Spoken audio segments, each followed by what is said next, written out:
Entonces, dale solamente gracias. Ay, pero no sé por qué darle gracias. Bueno, estás vivo. 1, llegaste a este lugar.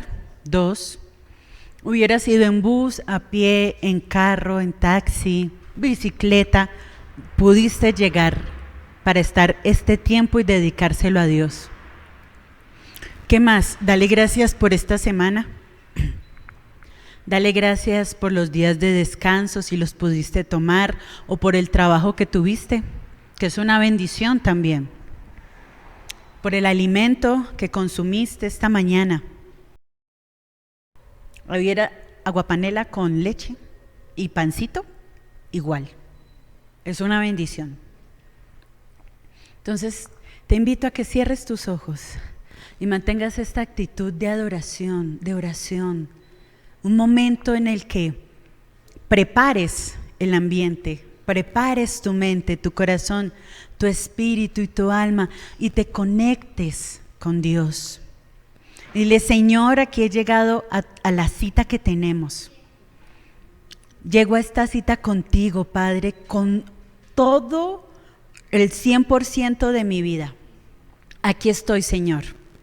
Me desconecto de todo lo que está afuera, de mi casa, de lo que tengo que saber que ir a almorzar o no. No, me desconecto. Me desconecto de todo eso porque a veces me distrae demasiado. Y solo estoy aquí contigo. No hay nadie más a tu alrededor. Estás solo con Dios. Y en el silencio también Él te habla.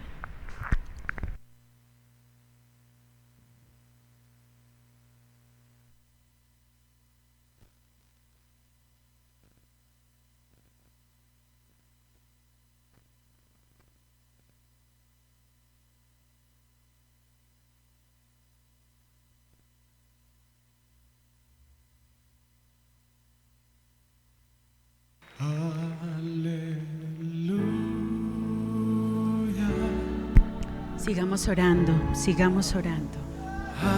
Toma este tiempo contigo, Dios, contigo, Señor.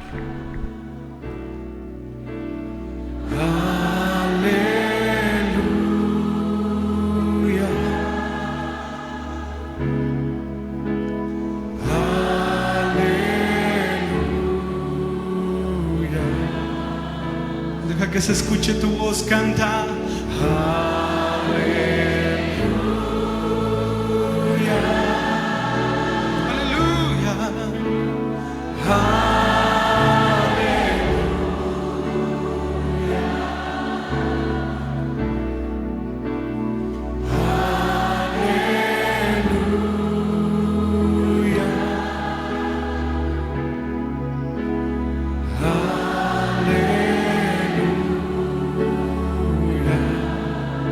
Decimos te amamos, te amamos. Dile te amamos, Señor, te amamos.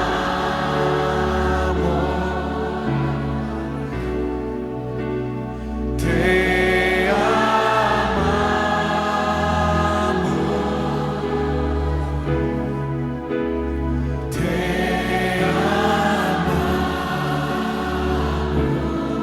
Te corazón, dile te esperamos, te esperamos,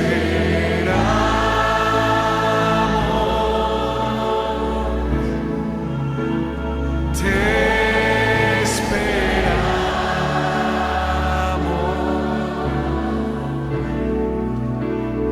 te esperamos,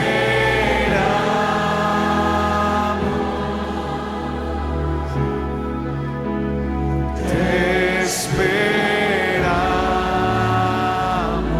Todos cantamos aleluya. Aleluya.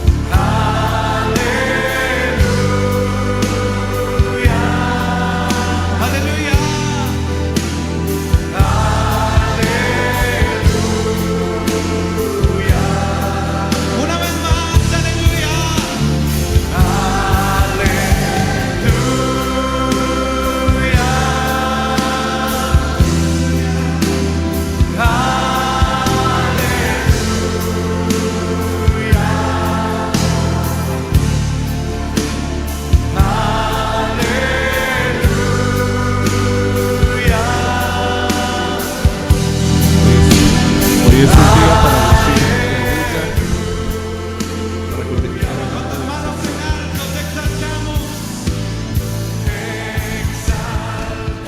Aleluya. Hoy es día de aleluya, de glorificar el nombre del Señor. Hoy es el día que ha hecho el Señor para que nos gocemos y nos alegremos en Él. Glorifiquemos el nombre de nuestro Dios.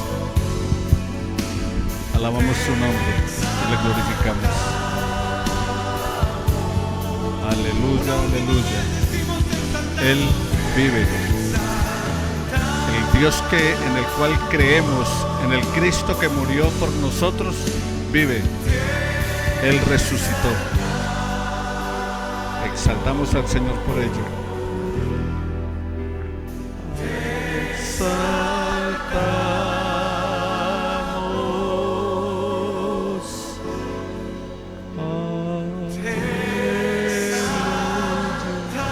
Aleluya. Padre, esta mañana te damos gracias, Señor, por tu inmenso amor, por tu bondad, por tu misericordia, por el don precioso de la vida, porque nos podemos regocijar en ti, Señor. Hemos venido hasta tu casa de oración para expresarte nuestra gratitud, para expresarte nuestro amor, el gozo de estar en tu presencia.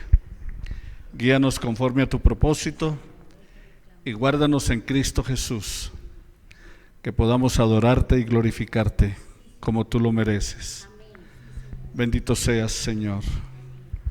Estamos agradecidos del don precioso de la vida y sobre todo por la vida eterna que está en Jesús. Hemos venido hasta esta tu casa de oración para expresarte, Señor, esa gratitud, porque no solo nos creaste, sino que también nos has rescatado de una vida fuera de ti. Y hoy te glorificamos y te damos gracias, porque no por tradición, porque siempre cada domingo, cada mañana de ese primer día de la semana, venimos a recordar tu sacrificio, venimos a recordar tu salvación. Y hoy no solo recordamos tu sacrificio y tu salvación a nosotros, sino que también tu resurrección, porque tú vives y reinas por los siglos de los siglos. Y por eso nos encontramos acá, adorando como millares, ahí en este momento glorificándote en todo el planeta Tierra, diciendo que Él vive, que Él es el Señor, que no está muerto, que nuestro Dios vive, aunque muchos lo quieren matar en su corazón, pero tú, Señor, vives en el nuestro, vives y reinas en nuestra vida, y por eso hoy te glorificamos y te exaltamos y te damos gracias. Y no está de más, Señor, recordarte que tenemos necesidades físicas, necesidades de que pases tu mano sanadora y divina por nuestros cuerpos y traigas alivio a nuestros dolores, que permitas que la sangre circule de manera adecuada, que nuestro cuerpo, Señor, sea limpio por esa sangre del Cordero derramada en la cruz, porque por sus llagas nosotros fuimos sanados. Que limpies nuestra sangre, Señor, de el exceso de azúcar, que sanes, eterno Dios, nuestra sangre del colesterol, que permitas que las arterias funcionen de manera adecuada, que el corazón funcione perfectamente, que las fuerzas que nos das, Señor, sean suficientes para glorificar tu nombre, exaltarte, adorarte, pero también poder, Señor, hacer las tareas cotidianas. Gracias por permitirnos valernos por nosotros mismos. Alabamos tu nombre y te glorificamos, Señor, a pesar de las dificultades que tenemos. También, eterno Padre, necesitamos que sanes nuestra economía. Que sanes nuestra economía, eterno Dios, que en cada hogar haya lo suficiente, lo necesario para suplir sus necesidades básicas, y que también seamos agradecidos, como dijo el apóstol, en todo y por todo estoy satisfecho. Que estemos contentos con todo lo que tenemos. Si tenemos sustento y abrigo es suficiente. Gracias, Dios, por ello. Gracias, Padre, por tu provisión. Enséñanos el arte del contentamiento, a estar contentos, a estar satisfechos con lo que nos estás brindando. Y Señor, quita de nuestra vida los afanes, la ansiedad, que creamos verdaderamente en ti, esperemos y descansemos en ti, porque de ti viene la provisión.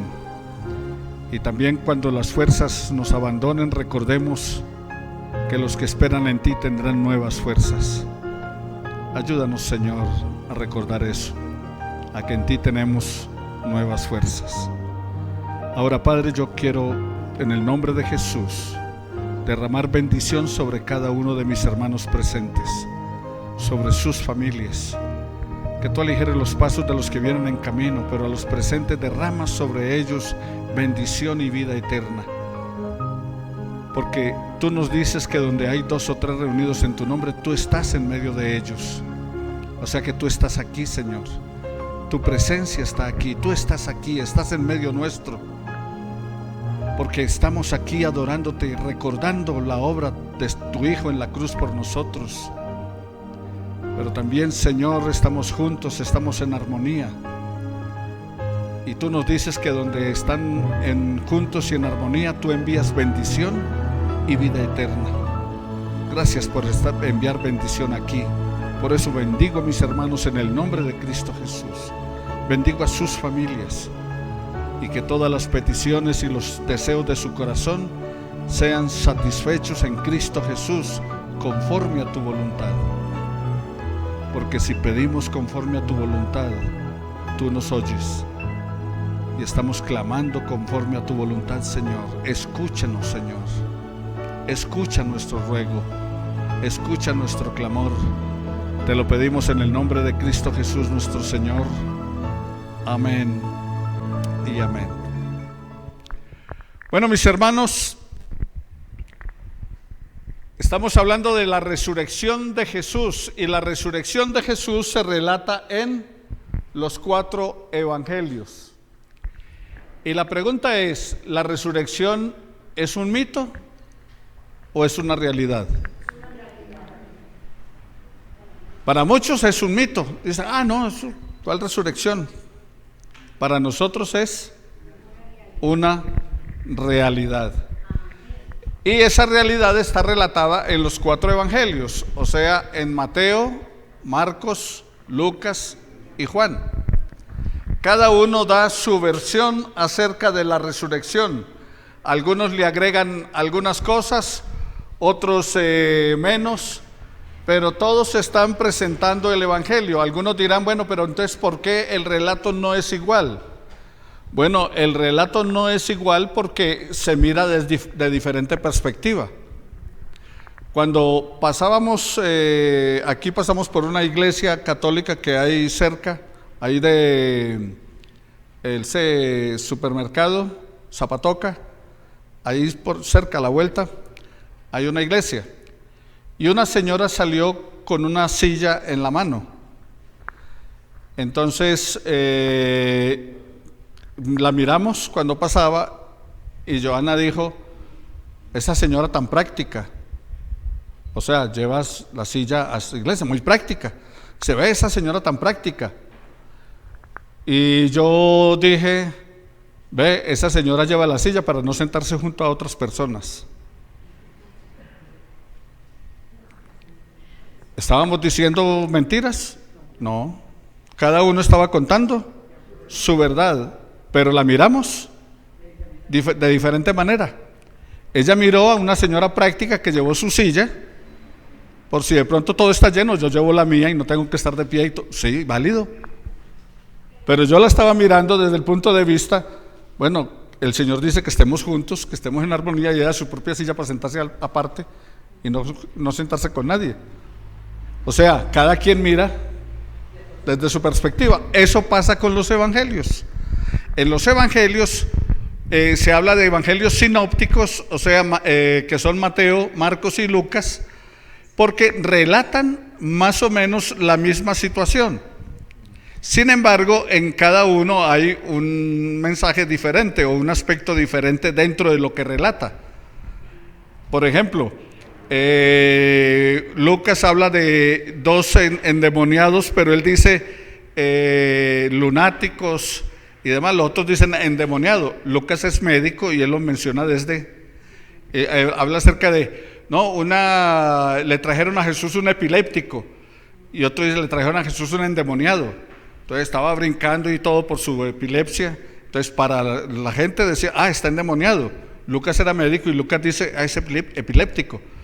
¿Están diciendo mentiras? No. ¿Se contradice la palabra? No. Simplemente, como les presentaba el caso de la señora con la silla, mirándolo de diferente óptica.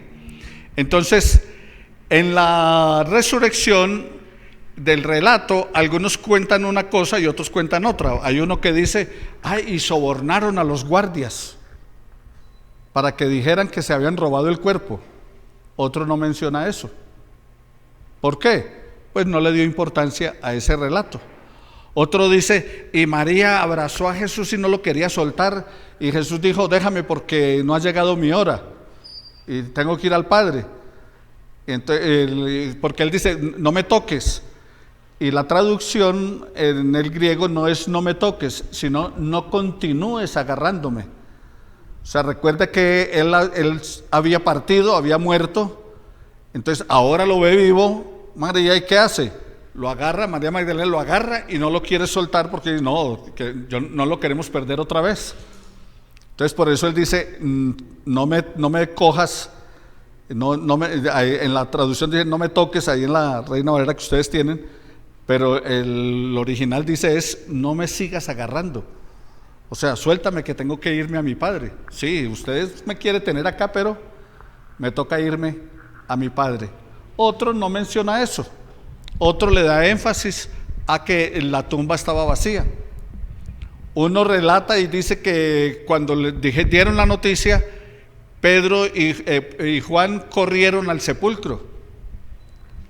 Y corrió primero el Juan. Ahora, ¿por qué? Juan era más joven. Por ser más joven era más rápido, entonces llegó primero al sepulcro. Pero Juan corre, llega al sepulcro y se queda ahí en la puerta, mientras que Pedro llega y entra. ¿Por qué? El muchacho se queda ahí a la expectativa a ver si será o no será, entro o no entro. El viejo pues ya no tiene nada que perder y se entró a mirar. Entonces son relatos ¿qué? Vistos de óptica diferente, pero no es que están mintiendo ni es que uno le dé un significado a otro diferente al otro. Dice la palabra del Señor en Mateo, allí lo tenemos, Mateo 28 y Lucas 24, están 2 relatos acerca de la resurrección. Por ejemplo, Mateo dice, se fueron del sepulcro y le contaron a todos los 11 apóstoles y a los otros seguidores. Y la otra dice, las mujeres se fueron rápidamente del sepulcro, estaban asustadas pero llenas de alegría, y corrieron para contarle a los seguidores de Jesús. O sea, están diciendo lo mismo, pero Mateo está haciendo un énfasis de cómo estaba el estado emocional de ellas. ¿Cómo estaba el estado emocional de ellas? Dice, estaban asustadas pero a la vez llenas de alegría. Entonces había temor, había susto, pero estaban llenas de alegría. ¿Por qué? Su maestro había resucitado. Pedro. Es que es muy sencillo. Es que nosotros creemos que los 4 evangelios fueron escritos para un solo pueblo. No fue así. Por ejemplo, Mateo escribió a su pueblo.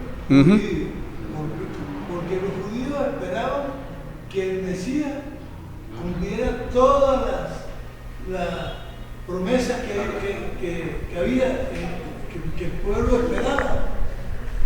Y Mateo se pone, y siempre hace una cosa, dice, para que se cumpliera la escritura se cumpliese. A otros pueblos, al eso no mostraba nada. Ujú. Pero Juan escribió para nosotros, para los cristianos. Y supongo que Lucas escribiría para los gentiles. ¿Ah? Sí. Por eso las cosas eran diferentes.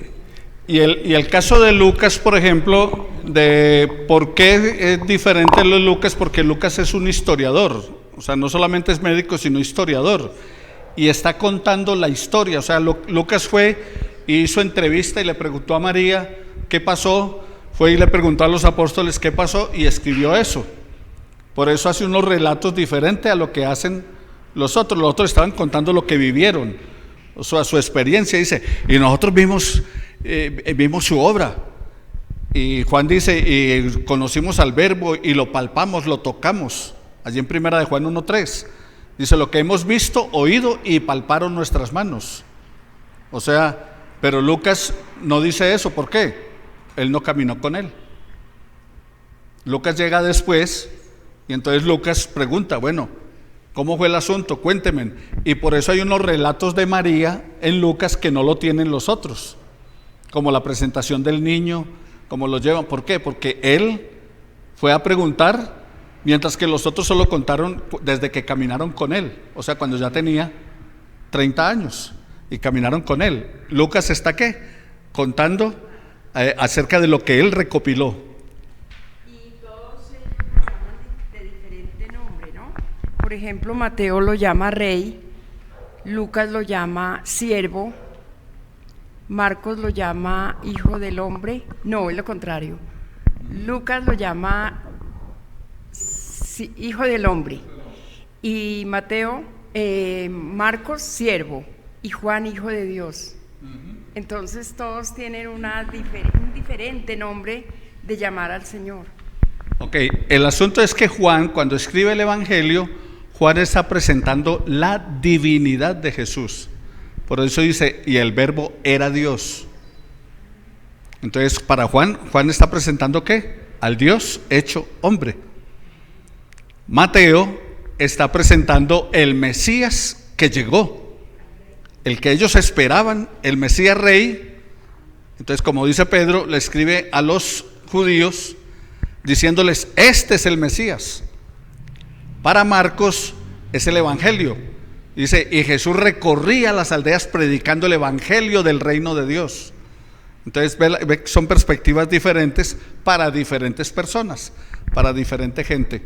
Muy bien, ¿qué dice Juan 19, 33 al 35? Cuando se acercaron a Jesús, ¿por qué? Porque cuando hablamos de mito o realidad, entonces cuando hablamos de mito o realidad, algunos dicen que Cristo no murió, sino que se desmayó.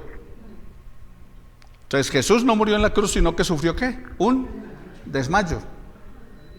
Pero, ¿qué dice la palabra del Señor? La palabra del Señor dice que cuando se acercaron a Jesús, vieron que estaba ¿qué? Muerto. No desmayado, vieron que estaba muerto. Así que a él no le quebraron las piernas. Aquí les explico por qué habla de quebrarle las piernas. Resulta que en esa época la crucifixión era la pena de muerte, el castigo que aplicaba la ley, como en una época la horca, en otra época la silla eléctrica y en otra época la inyección letal, como ahora, donde hay todavía pena de muerte. Allí la pena de muerte para los delincuentes era la crucifixión, o sea que el único crucificado no fue Jesús, muchos fueron crucificados. Recuerde que incluso ese mismo día que a él lo crucificaron, habían 2 ladrones con él. Estaban allí en la cruz, uno a la derecha y otro a la izquierda. Y algunos dicen, el ladrón bueno y el ladrón malo. No, ambos eran malos porque si el otro hubiera sido bueno, no se deja coger. Si estaba allí crucificado fue porque lo cogieron, entonces no era tan bueno. Así que estaban allí crucificados ambos.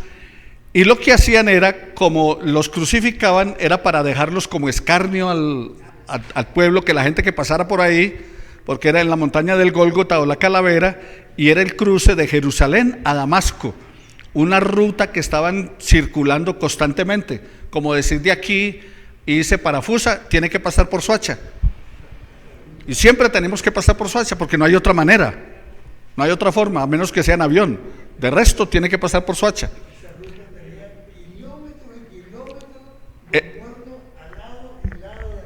Correcto, eran varios kilómetros, entonces tienen que pasar por allí, entonces los dejaban ahí, ¿para qué? Para que todo el que pasara por ahí mirara, vean, no podemos, pilas, no la vaya a embarrar porque nos cuelgan ahí. Entonces, cuando los dejaban ahí, lo que hacían con los crucificados era que les partían las piernas. ¿Para qué? Para que no se volaran. Porque de pronto venía alguien y los soltaba. O de pronto ellos, porque no eran clavados sino amarrados, a Jesús lo clavaron, pero los otros los amarraban. Entonces de pronto haciendo fuerza y todo se podían soltar, o otro venía y los soltaba. Entonces lo que hacían los soldados era, les partían las piernas, y ahí si se lo quieren llevar, llévenlo paralítico. Y si se quiere volar, ¿cómo? Se puede soltar, pero ahí cae y no puede correr, no puede ir a ninguna parte. Pero a Jesús, eso hacían para que no volaran, pero a Jesús no le hicieron lo mismo, no le quebraron las piernas. ¿Por qué razón? Ya estaba muerto, entonces dijeron, ¿para qué? ¿Para qué le vamos a partir las piernas? No se puede volar, y si lo bajan de ahí, pues bajan es un cadáver. Entonces por eso dice, uno de los soldados le abrió el costado con una lanza, y al instante salió sangre y agua. El que lo vio da testimonio de esto. ¿Quién está escribiendo esto? Juan. ¿Y quién estaba al pie de la cruz con las mujeres? Juan. Entonces Juan está contando ¿qué? El que lo vio, o sea, yo lo vi, no fue que me contaron, yo vi cuando le clavaron la lanza. El que lo vio da testimonio de esto, y el testimonio es verídico. Sabe que dice la verdad, ¿para qué? Para que ustedes también crean. Entonces, no fue que se desmayó, Él murió. Cristo murió por nuestros pecados conforme a las Escrituras. Otros dicen, no, es que Jesús no resucitó. Fue que se robaron el cuerpo. Y eso fue una noticia que echaron a difundir. No resucitó, sino que se robaron el cuerpo. Ahora, ¿cuál es la respuesta bíblica para eso? Mateo, capítulo 26, versículos 62 al 66 y 28, versículos 11 al 15. Entonces usted lo puede mirar allí en su Biblia o puede leer, porque lo coloqué ahí en la proyección. Entonces, ¿qué dice? No resucitó, se robaron el cuerpo. ¿Y qué es lo que sucedió? De acuerdo a las Escrituras, dice, entonces los jefes de los sacerdotes se reunieron con los ancianos e hicieron un plan. O sea, cuando llegaron con la noticia, oiga, Él resucitó, inmediatamente convocaron a un concilio, se reunieron, ¿quiénes? Los enemigos de Jesús que lo habían hecho matar. Entonces ellos se reúnen y hacen un plan. ¿Y cuál fue el plan? Les dieron bastante dinero a los soldados y les dijeron, dígale a la gente que sus seguidores vinieron por la noche y se robaron el cuerpo. ¿Ve? Ese fue el plan. Ahora, note lo que siguen diciendo, que se robaron el cuerpo, ¿cuándo? Porque los soldados, los guardias se quedaron dormidos. Pero dice, los soldados recibieron el dinero e hicieron como les mandaron. Así que esta es la versión de que los judíos hicieron para hacerla circular y sigue vigente hasta el día de hoy. Ahora, en otro de los evangelios dice que los sacerdotes le dijeron a los soldados, no se preocupen que nosotros hablamos con el gobernante para que no haga nada contra ustedes, porque el que dejaba volar un preso, lo mataban.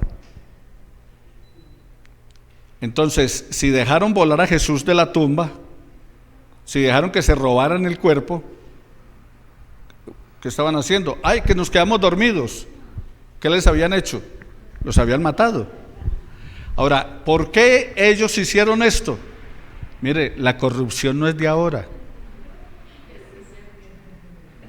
La corrupción de los guardias del IMPEC, este es el IMPEC de la época de Jesús. ¿Y qué hicieron en el IMPEC de la época de Jesús? Se dejaron sobornar, igualitico.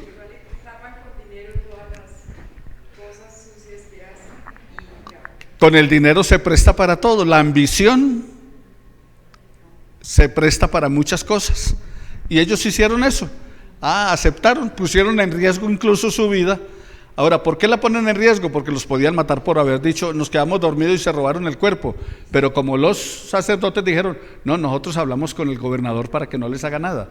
Sin embargo, es sorprendente cómo la religión, porque fue la religión, los maestros de la ley, los que dieron esta orden, ni siquiera fue el imperio. No. Fueron los religiosos. Porque ¿a quién no le convenía? A los religiosos. A los religiosos no les convenía porque Jesús estaba enseñando y predicando algo diferente a lo que ellos estaban viviendo. No diferente Dios, el mismo Dios, pero la verdadera fe, cómo se debe vivir. Entonces, eso aconteció. Así que, ¿se robaron el cuerpo? No. Fuera de eso, mis amados hermanos, ¿ustedes creen que por qué no estaban los discípulos junto a la cruz? La noche que fue Jesús tomado preso, ¿recuerda lo que pasó con sus discípulos? ¿Qué hicieron? Todos se perdieron. Estaban muertos de miedo, escondidos. Entonces van a desafiar el imperio. Si estando vivo su maestro que podía hacer algo por ellos, salieron corriendo, ahora muerto, ¿qué se van a poner a arriesgarse? Y fuera de eso, que habían puesto en la piedra que tapaba la tumba el sello del emperador, y el que rompiera el sello del emperador pagaba con su vida. O sea, había un sello puesto allí. O sea, no solamente había soldados, guardias, sino que habían puesto el sello del emperador. Entonces, ¿quién va a romper ese sello? Menos unos miedosos. Si hubieran sido gente que se hubiera puesto a pelear por Jesús, uno diría, bueno, pues pudo ser. Pero no, estaban muertos de miedo, salieron corriendo. Y menos, ellos no creyeron en la resurrección. Porque si hubieran creído en la resurrección, ¿dónde habían estado el domingo por la mañana? Frente a la tumba, ¿o no? Habían estado frente a la tumba. ¿Por qué? Porque él había dicho, voy a resucitar el tercer día. Si hubieran creído, todos habían estado allí parados junto a la tumba, esperando el momento. Bueno, ¿cuándo va a ser? Pero no fueron. Ni siquiera ella tenía media esperanza. Nadie, ninguno de ellos. ¿Sabe por qué? Las mujeres fueron a la tumba, pero no fueron a ver al resucitado. ¿Recuerda lo que dice la Biblia? ¿Qué llevaban ellas? Especias aromáticas, incienso, todo. O sea, iban a embalsamar el cuerpo, porque el viernes no tuvieron tiempo. Y no tuvieron tiempo, ¿por qué? Porque él murió y para el judío comenzaba el día sábado a las 6 de la tarde. Y todavía comienza viernes a las 6 de la tarde. Comienza el viernes a las 6 de la tarde y termina el sábado a las 6 de la tarde. O sea que desde el viernes a las 6 de la tarde no pueden hacer nada hasta el otro día. Y menos tocar un cadáver. ¿Por qué? Porque quedaban inmundos. Entonces no podían ir a la sinagoga porque quedaban inmundos y tenían que quedarse 40 días en purificación, o sea, cuarentena. No se podían arriesgar. El que tocaba un cadáver quedaba en cuarentena, tenía que aislarse 40 días y no podía ir ni siquiera a la sinagoga, a ninguna parte. Entonces, por esa razón lo bajaron de la cruz, lo envolvieron en una sábana y lo sepultaron y arranque. ¿Por qué? Porque ya estaba al filo de las 6 de la tarde. Entonces no estaba, ya hermano, no estaba ¿qué? No estaban esperando su resurrección. Fue a embalsamar el cuerpo, lo que hacen siempre con los cuerpos, con el cadáver y todo, para poderlo conservar y guardarlo allí. Hoy, los judíos ¿creen en la resurrección o no creen? No creen. Es que empezando que no creen ni en Jesús. O sea, para mucho judío, Jesús, el Jesús histórico, fue un maestro religioso, como una especie de profeta. Para algunos, no para todos, para algunos ni siquiera profeta. Simplemente fue un judío que tuvo una filosofía de vida muy interesante y entonces enseñó cosas y todo lo demás muy buenas, pero como ha enseñado Confucio, como enseñó el Tao, como Gandhi, como muchos otros que han enseñado muchas cosas interesantes, o los griegos como Platón, Sócrates y demás que enseñaron filosofías de la vida, pero no el Mesías. Para ellos hay dos corrientes de mesianismo en los judíos. Uno, el Mesías libertador, que están esperando todavía que llegue, y para otros es la nación. No un Mesías, una persona, sino el pueblo de Israel será la que traerá la liberación a todas las naciones. Los ortodoxos creen todavía que viene el Mesías político, triunfador, que va a gobernar, a liberar todo y será el rey del mundo. Para otra corriente judía no es una persona, sino la nación como tal. O sea, el pueblo de Israel sería el mesianismo para todas las naciones. Esas son dos corrientes que hay en cuanto al Mesías. Entonces para ellos Jesús no fue su Mesías. Por eso dice en Juan 1:12, a lo suyo vino, pero los suyos no lo recibieron. A lo suyo vino, ¿a quiénes? A los judíos. Pero ellos ¿qué? No le recibieron. A los que le recibieron, a nosotros nos dio potestad, derecho de ser hijos de Dios. Muy bien, entonces otro mito. No, es que Jesús no resucitó. Lo que la gente vio fue un fantasma, como ha pasado con muchos que dicen: "Uy, yo vi a mi mamá, la mamá se murió, yo vi a mi mamá, yo vi a mi papá". Entonces, un fantasma. Entonces, para muchos dicen: no, lo que vieron fue un fantasma. Ese es un mito. ¿Qué dice la Escritura? ¿Era un fantasma o no? Ahora, miremos lo que dice la Escritura. Que lo que yo les enseño a ustedes es lo que dice la palabra, no lo que pienso o creo o me parece. Cuando les voy a decir algo que pienso, creo o me parece, les digo: yo pienso esto, yo creo esto. No, pero voy siempre ¿a qué? A la palabra. ¿Qué dice la palabra? ¿Era un fantasma o no? Entonces miremos Juan 20:27. Y en Juan 20:27, entonces, ¿qué es lo que nos dice esa palabra? Esa palabra nos dice que Jesús se apareció a los discípulos el primer día de la semana. Y luego entonces que se le aparece a los discípulos el primer día de la semana, resulta que no habían sino 10 ese día. ¿Por qué habían 10? Si eran 12. Porque uno se había ahorcado, entonces no estaba ahí. Quedaban 11.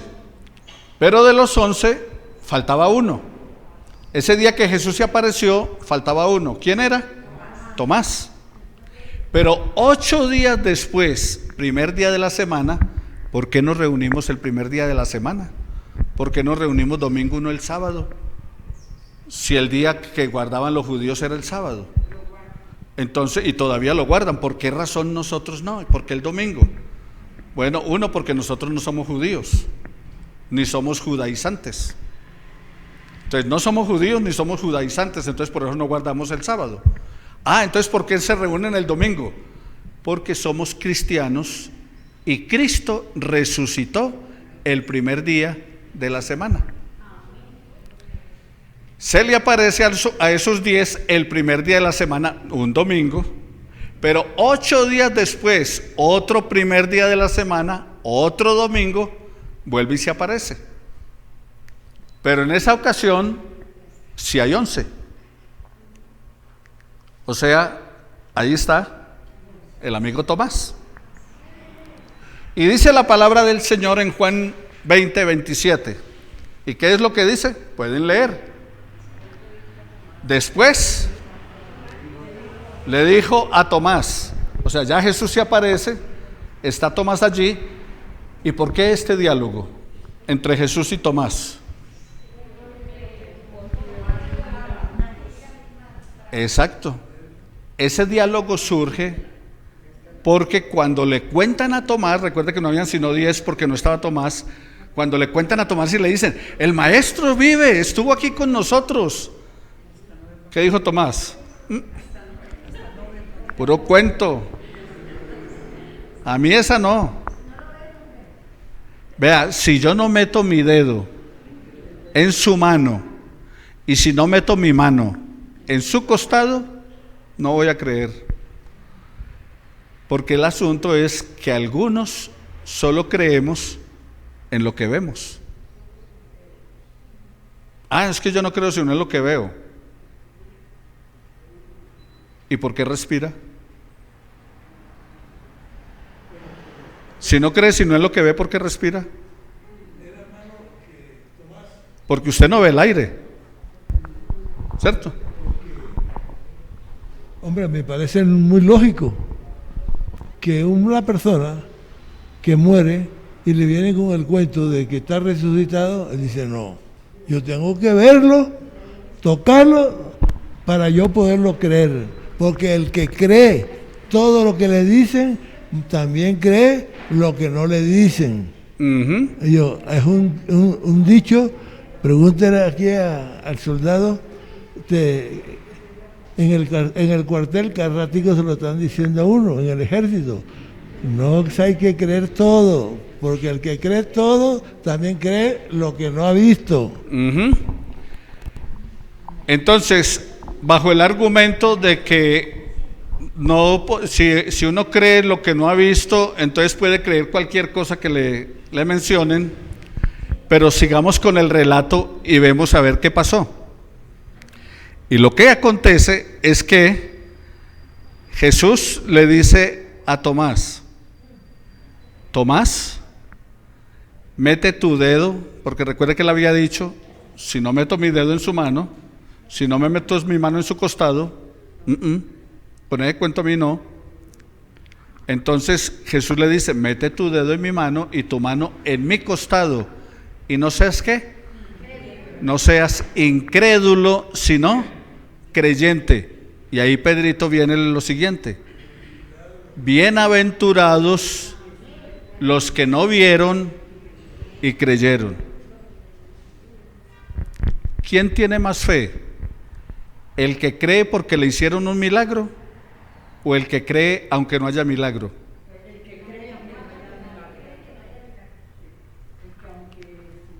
No, que es que yo fui a una iglesia y entonces sanaron a alguien que estaba cojo y quedó caminando derecho. ¿Listo? Sí, muy bueno. Pero ¿y usted qué?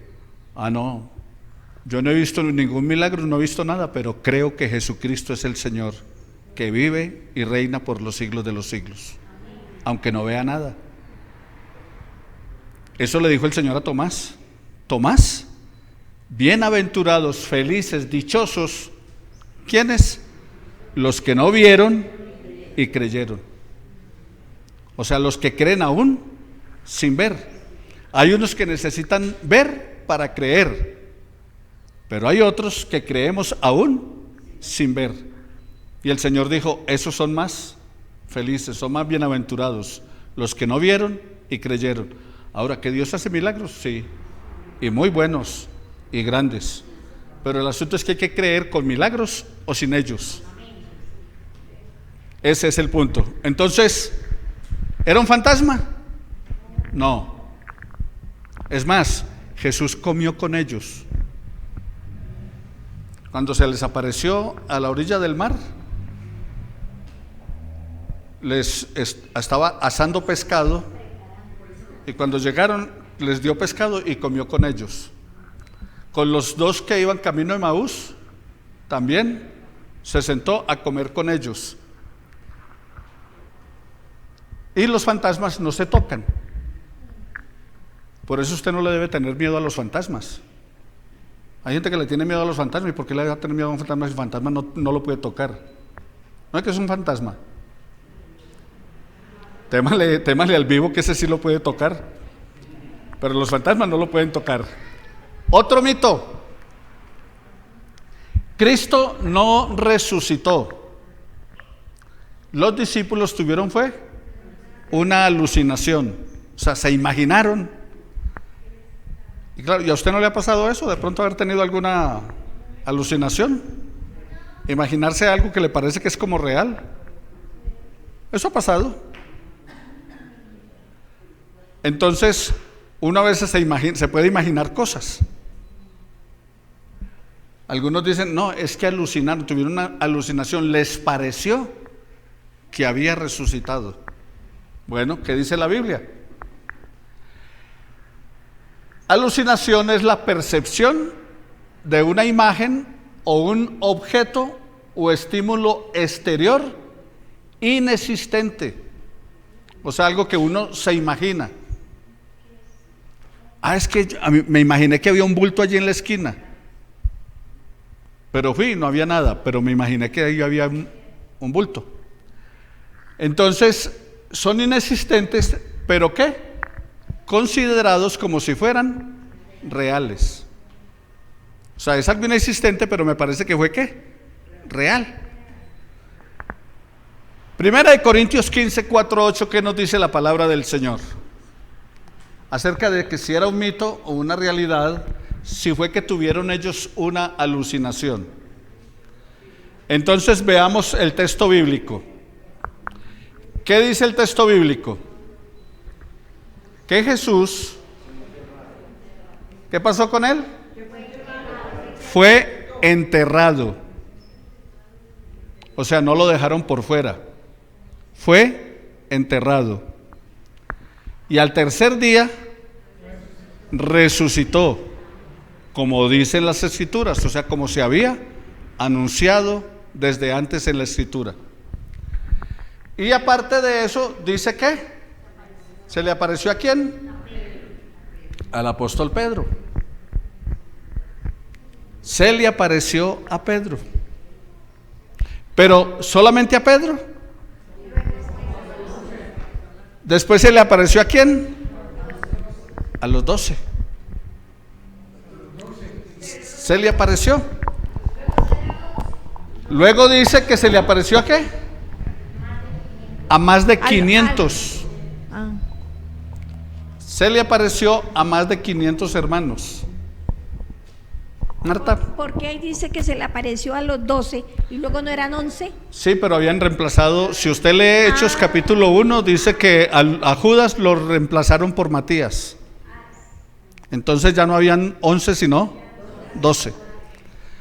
La palabra del Señor es clara, no hay problema. El asunto es que hay que leerla para poder encontrar.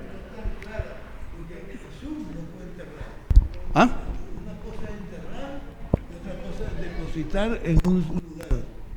Y Jesús no fue enterrado. Entonces, ahí está una confusión. No hay confusión, porque cuando el muerto puede meterlo entre una losa, ¿y qué dice? ¿Cuál es el dicho? Lo enterraron. Lo llamó al cementerio y lo enterraron, y resulta que lo pusieron en el cuarto piso. Allá estaba la fosa y allá lo metieron. Entonces fue sepultado. Pero el término general que se usa es que lo enterraron. Ahora, la palabra enterrar se supone es en tierra, como usted está mencionando, es en tierra, pero la generalidad que uno dice, no, lo enterraron. Lo enterraron, ¿no? Y no necesariamente, no todos. Por ejemplo, cuando mi mamá murió, llevaron y la metieron en un sepulcro, pero era como un cuarto piso, estaba así en diferentes fosas, era la cuarta. Tuvieron que subirse en una escalera y todo, y en un andamio, y cogieron y metieron el cajón allá. Pero ¿qué decimos nosotros? Donde enterraron a mi mamá. O sea, es la costumbre, como cuando uno dice, estoy muerto de hambre. Si está muerto no tiene hambre, ¿cierto? Pero ¿qué dice uno? Estoy muerto de hambre, o sea, tiene mucha hambre. Entonces, así son términos que uno utiliza dentro del español en el asunto. Entonces, se le aparece a Pedro, se le apareció a los 12, ¿y qué más? Y a más de 500 personas. ¿Era una alucinación? Esto sucedió durante 40 días. O sea que fue diferente, no fue en el mismo lugar. Se le aparece a los discípulos en una casa, cerrado todo, y se le apareció allí.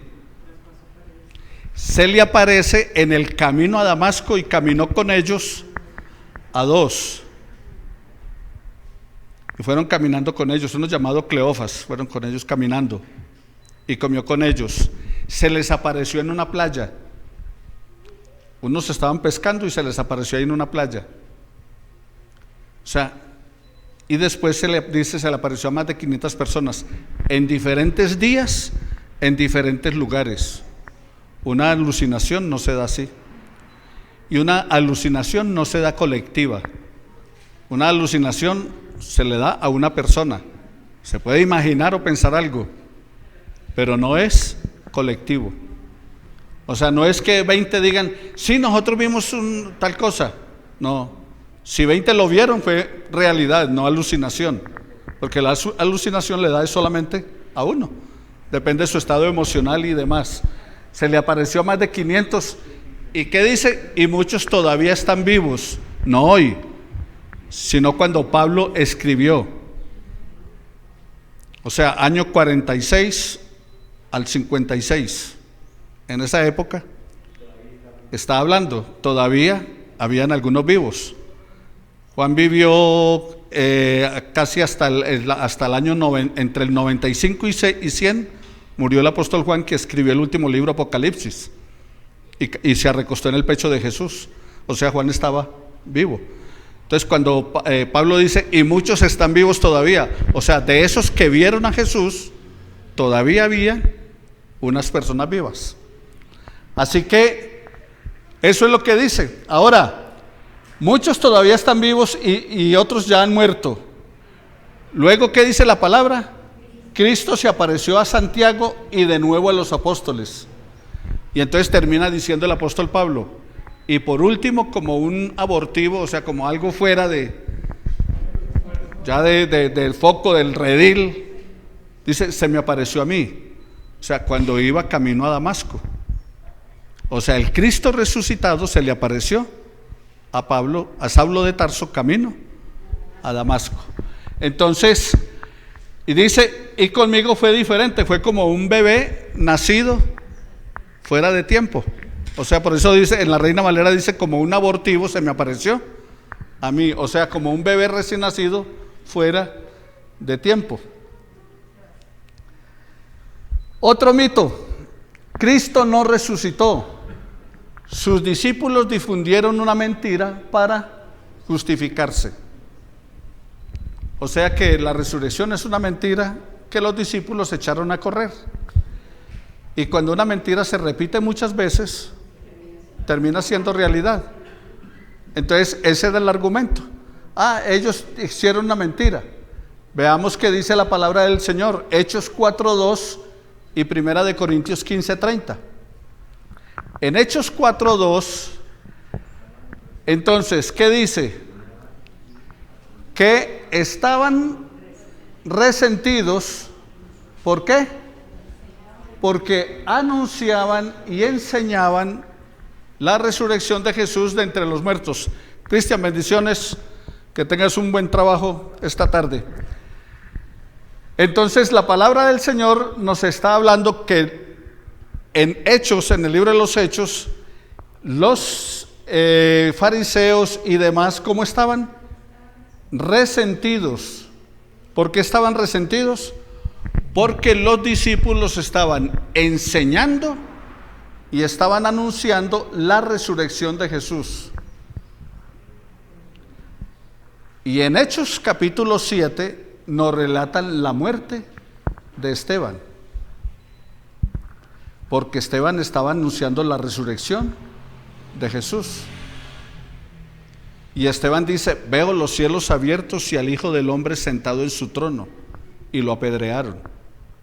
¿Usted cree que uno se hace matar por una mentira? ¿No? Por sostener un cañazo.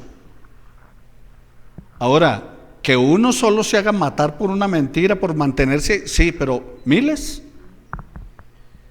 Y hacerse quemar en una hoguera, y hacerse arrojar a un coliseo, a un ruedo con leones hambrientos.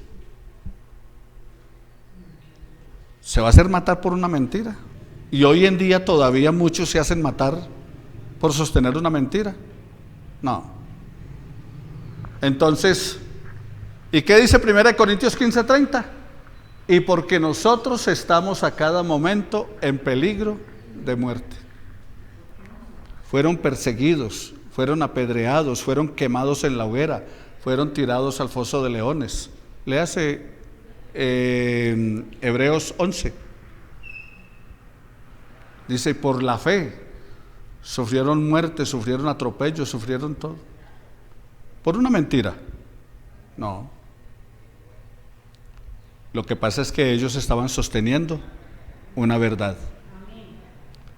Cristo murió por nuestros pecados, fue sepultado y al tercer día resucitó. Entonces, mis amados hermanos, ¿qué nos toca a ustedes y a mí? Predicar, compartir de las realidades de esa resurrección. Seguirla anunciando, seguirla proclamando. Testificar del inmenso poder de Dios. Vamos a orar al Señor y continuamos después de alabarle y glorificarle con cantos. Cristo vive. La palabra del Señor dice que son primicias. O sea, Él fue el primero en resucitar para que nosotros continuemos su proceso. Él resucitó y vive para que nosotros tengamos vida. Eso es lo que nos asegura la palabra del Señor. El fundamento de nuestra fe cristiana está en la resurrección. Porque si se hubiera quedado muerto, ¿qué esperanza tendríamos?